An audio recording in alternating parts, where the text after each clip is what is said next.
tukiangalia katika nchi ya Kenya, nashukuru sana kwa sababu rais wa Kenya wakati alichaguliwa kipindi ya mwaka wa 2022 alijaribu na endelea kujaribu ndio kuwe na usawa wa kina mama na wanaume.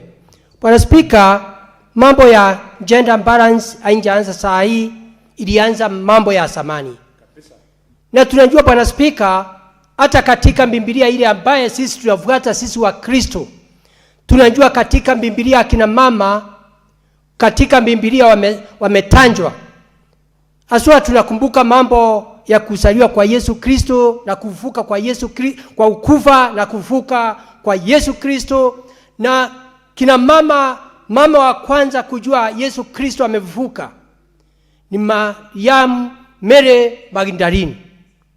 Na mambo ya ajabu, wanaume walikuwa wamekaa pale, na wakati ile ilitokea hawakutaka kusema vile imetokea, lakini aliamka saa 12 akawacha wanaume wamelala na akaenda pale kuangalia vile usiku umeisha, lakini akaenda akaambiwa Yesu Kristo amefufuka. Yeye ikawa ingekuwa ni wanaume wangesema amepotea, ameimbiwa, na hiyo ndio ilikuja ikatokea. Kwa hivyo mimi naunga kasi ya kina mama katika mambo ya Kristo. Hapo tena katika dunia sasa, Anglican Church Archbishop mkuu ni mama ambaye anasimamia kanisa dunia mzima.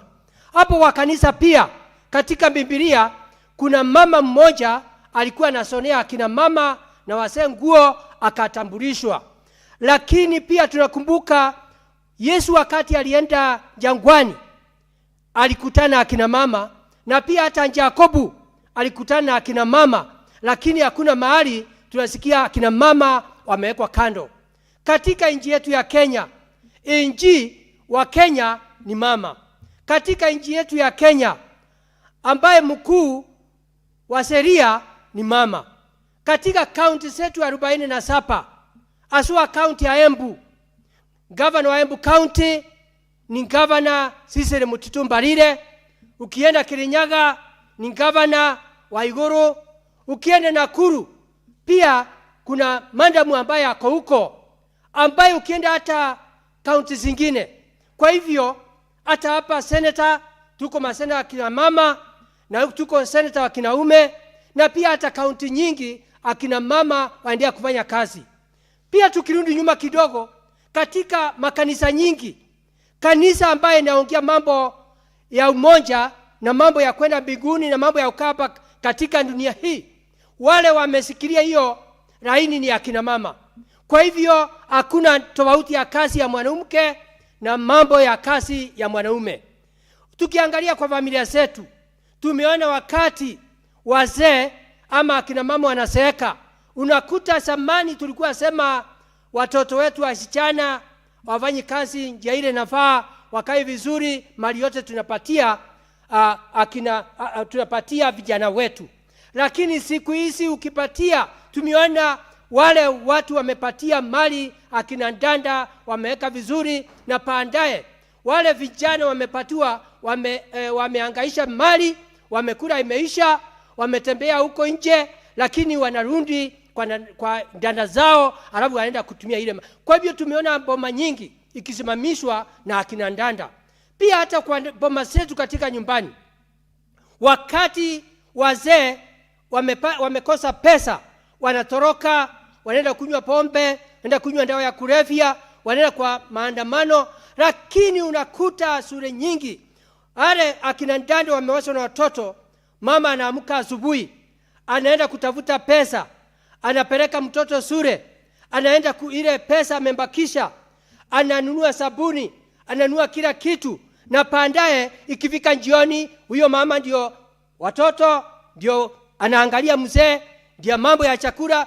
Kwa hivyo mimi nikiwa senator wa Embu County ambaye Daktari Alexander Munyi Mundigi, mimi naunga mkono mjadala wa senator ambaye ameulete, tuweze kuangalia vile utakuwa na usawa wa ya mambo yote ambayo inahusikana akina mama na wazee.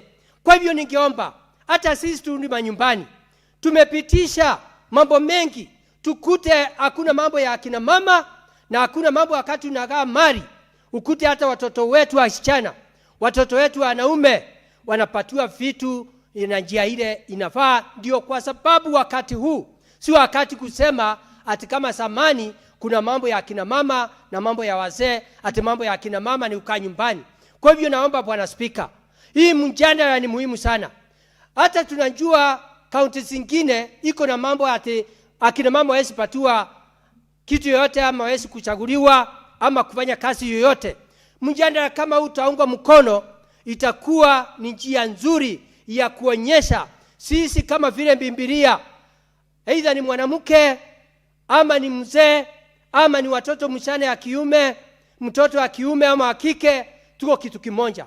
Kwa hiyo Bwana Spika, nikiwa senator wa Embu County, naunga hii mjadala na iendelee vizuri, na ningeomba county zote maseneta wote 66 wakuja wachangie mjadala, ndio tuweze kuona vile tutatembea vizuri, ndio tuinganishe kila kitu. Yangu tu ni kuomba hii mjadala wale wataisikia wasipinge, iweze kupita, ndio kila mtu awe anasikia ako sawa. Kwa sababu Bwana Spika, tukifika mambo ya misahara, kama ni njesi msahara ni moja, kama ni mwalimu msahara ni moja, kama ni senator msahara ni moja, kama ni kila kitu msahara ni moja. Tukifika hata kwa kazi, hakuna anasema ati huyu ni mama ama ni huyu ni ndugu ama ni nani. Kwa hivyo kama ni mambo ya gender balance, ningeomba akina mama waweze kupatiwa nguvu. Hata wakati wa siasa tukiingia kwa uwanja, kama ni kiti ya senator, ukute hakuna mtu angangania either ni ndugu ama ni ndanda. Kama ni kiti ya parliament, kama ni kiti ya rais, ukute hiyo sheria tumeleta pamoja, tuweze kuona nchi yetu ya Kenya itatembea namna gani kama nchi zile zingine. Kwa sababu tumeonyeshwa na nchi za ng'ambo na kila, hata katika ulimwengu kama UK, Queen anafanya kazi. Kama angekuwa sio yeye, kungekuwa na Queen. Kwa hiyo nikiwa senator wa Embu County, naunga mkono mimi senator wa Embu County Daktari Alexander Munyi Mundigi. Asante Bwana Spika.